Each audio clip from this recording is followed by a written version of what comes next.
Hashtag born Mercurial, more like hashtag old Mercurial. That really sounded better in my head.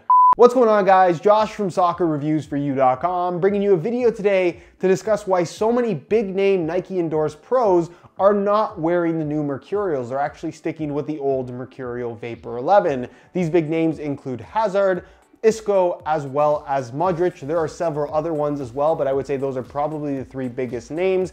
Is the new Mercurial just not very good? Why aren't they making the switch? That's what we're going to be discussing. If you guys do enjoy these types of videos on the channel and perhaps want to see more, be sure to support this one with a like. And if you're new here watching for the first time, be sure to hit that subscribe button for daily videos on all the latest and greatest soccer gear. Now, let me start off by saying that I actually really like the brand new Mercurials. I don't think they're bad by any means at all. Whether you're talking about the Vapor 12 or the Superfly 6 Elite, they're basically the same thing now. One's a low, one's a mid. I think they're really, really good. And I've worn pretty much every Mercurial ever to come out since the Mercurial Vapor 3. I find them really comfortable, they're responsive, they fit nicely. I actually like the FLYKNIT upper. It's flexible, it has that sock-like sensation, but also remains very thin and offers that barefoot feel you would expect from a high-end Mercurial shoe. The traction is as good as it's always been. They're nice and light, and to me, it's everything a Mercurial should be. However, there are a few pro players that do not agree with me very clearly. Now, out of the three guys that we're going to talk about, I would say Hazard is probably the biggest name here, at least in terms of importance for Nike. He was used in all the marketing material for the brand new Vapor 12 Elite,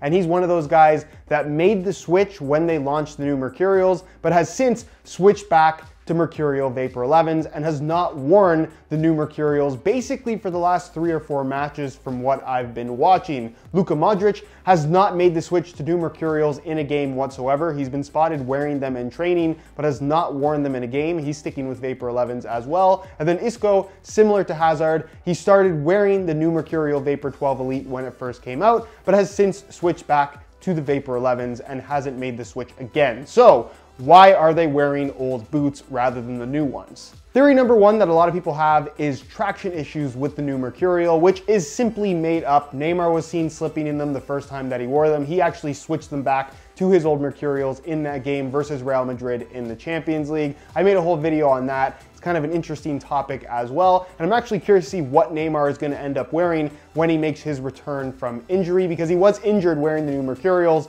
although I don't think that the new Mercurials had anything to do with his injury. However, from a traction standpoint, because these new Mercurials have a split sole, a lot of people just don't understand it and seem to think that that's going to impact the traction negatively. It won't. The sole plate, the stud pattern, despite looking a lot different from the outside, when you're actually wearing the shoes, they feel pretty similar to what we had from the Vapor 11 and the Superfly 5 from the previous generation of Mercurials. In fact, the stud pattern, whether it's firm ground or soft ground pro, has not changed whatsoever. So from a traction standpoint, I really don't think there's any difference whatsoever. So I'm going to rule that out as a possible reason for these guys not wearing the new Mercurials. Reason number two could possibly be the fit. Obviously, the retail variations that we can buy, the fit has actually been changed from the previous generation of Mercurials. Personally, I prefer the new fit. I find it a lot more comfortable. However, there are a lot of people that prefer the older Mercurials that just fit tighter in general. It's a slightly lower volume shape. However, I don't think this is the reason for these guys not making the switch, simply because these are all big name pros,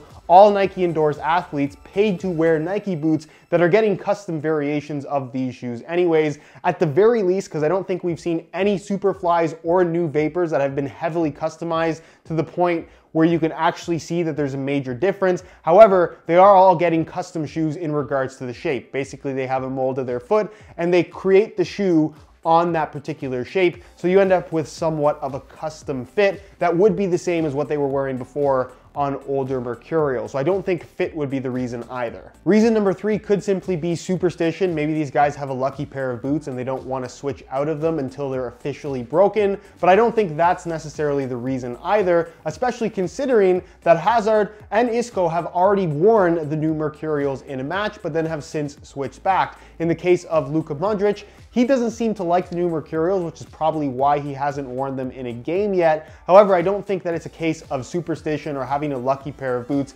These are guys that are always a big part of the Nike marketing team when it comes to releasing brand new colorways, and they don't seem to have many issues switching into the new colorways when it just ends up being the same boot in a different color. So I don't think that would be the reason either. Which brings us to really the final possibility, and I think this is what's happening here. It has to do with the upper, specifically the brand new FLYKNIT upper. And think about this for a second. All three of these guys are going to be wearing the Vapor 12 Elite, coming from the Vapor 11. And before the Vapor 11, they wore the Vapor 10 and the Vapor 9 and the Vapor 8. These are guys that have always worn Vapors, which have never been FLYKNIT up until this new generation of Mercurial. If you look at all the pro players that have made the switch within the Nike brand from the Superfly 5 to the Superfly 6, all of them seem to be pretty happy in the Superfly 6 because it's going to be a more familiar sensation given that the material of the upper, while very different going from Superfly 5 to Superfly 6, is the same base material. So there's going to be some level of familiarity there, where if you're going from a Teijin synthetic Vapor 11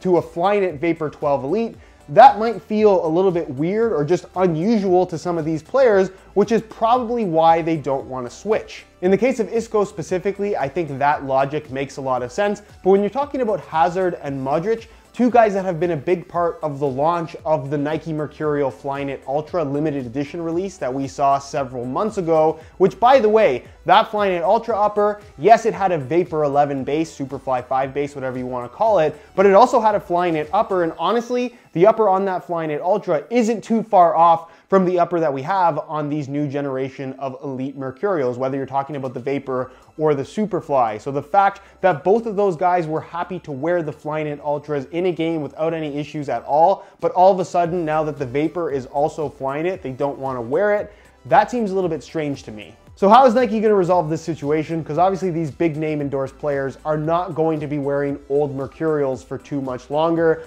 I would bet that this is already in the process of happening. These guys are going to end up with custom variations of the new Vapor 12 Elite, and we're probably only going to see this modification with the Vapor and not the Superfly. If we look at Nike's own Mercurial Vapor 12 Pro, which is the first takedown model in the new Mercurial lineup, which by the way retails for $120 versus the $250 that you'd have to pay for the Elite, this shoe features the exact same sole plate, the exact same split sole, the same stud pattern, the same overall shape and fit, very familiar to what we had from the previous generation Mercurial Vapor 10 and Vapor 11 with a Teijin synthetic-like upper. This isn't officially Teijin synthetic, but for pro players getting custom variations of the shoes, it would not surprise me whatsoever if Nike is in the process of making these guys custom shoes that look like the new Mercurials, but have the upper from the old Mercurials, a Teijin synthetic rather than a FLYKNIT. I wouldn't even be surprised if we see Neymar in something like this upon his return, because he's another one of those guys that seem to be having issues with the new Mercurials because he's never worn a FLYKNIT boot throughout his entire career. Yes, he's worn Nike, he had the stint in the Hypervenoms as well, but none of those Hypervenoms ever had a FLYKNIT upper, and he was wearing basically a custom variation of the Hypervenom that was essentially a Mercurial towards the later end of that whole stint until they eventually just switched them back into the Mercurial Vapors.